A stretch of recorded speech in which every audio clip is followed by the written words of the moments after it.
आता मी YouTube मार्फत तुमचं खत बघितलं हां. आणि इतर पाहुण्यांचे रिझल्ट पण चांगले वाटले, त्या हिशोबाने मी तुमचा संपर्क केला. पहिले लाल कांद्यासाठी तर गेल्या वर्षी लाल कांद्याला तुम्हाला कसे रिपोर्ट वाटले? आम्हाला लाल कांद्याला चांगले रिपोर्ट वाटल्यामुळं आम्ही उन्हाळा पण 5 चक्राला घेतला.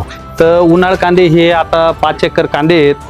तर हे बघू शकताय कांद्याची जी साईज आहे, कलर आहे, एकदम चांगला आहे. आपण शेतकरी बंधूकडनं जाणून घेऊ की दरवर्षापेक्षा त्यांना रिपोर्ट कसे मिळाले आणि किती ॲव्हरेज मिळालं. आम्हाला दरवर्षीपेक्षा रिपोर्ट पण चांगले भेटले आणि शिवाय क्वालिटी चांगली आली. किती ट्रॅक्टर निघाले एकरी? आम्हाला 1 ते 6 ट्रॅक्टर जाळायला निघाले. जाळ्याला म्हणजे 200+ ॲव्हरेज निघाला. हो, 200+ तर बघू शकताय शेतकरी बंधू जे प्रतिक्रिया देत आहे त्यांची. आणि आज लाईव्ह चाळीवर आलेलं किती एकरासाठी खत घेतलेलं होतं? लालला 5 एकराचा करता घेतलं, उन्हाळा 5 एकर करता घेतलं. तर 10 एकरसाठी त्यांनी खत वापरलं आणि आता कांद्याची कलर क्वालिटी साईज तुम्ही बघू शकताय. तर इतर शेतकरी बांधवांना काय तुम्ही सांगू इच्छिते? आम्ही हे खत घेतलं तर आम्हाला योग्य निर्णय भेटला आणि क्वालिटी चांगली आली मालाची. आम्ही पण शेतकरी वापरावं असं आम्हाला वाटतं. रासायनिक खताच्या तुलनेत याचा रिझल्ट पण चांगला आहे आणि खर्च कमी. नाही, शेतकरी बांधवांनी खत घ्यावं.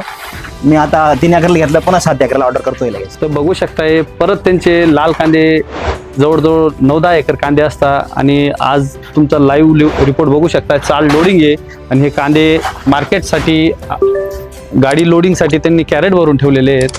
हे कांदे दिसत आहे. तर धन्यवाद संजू भाऊ. नमस्कार.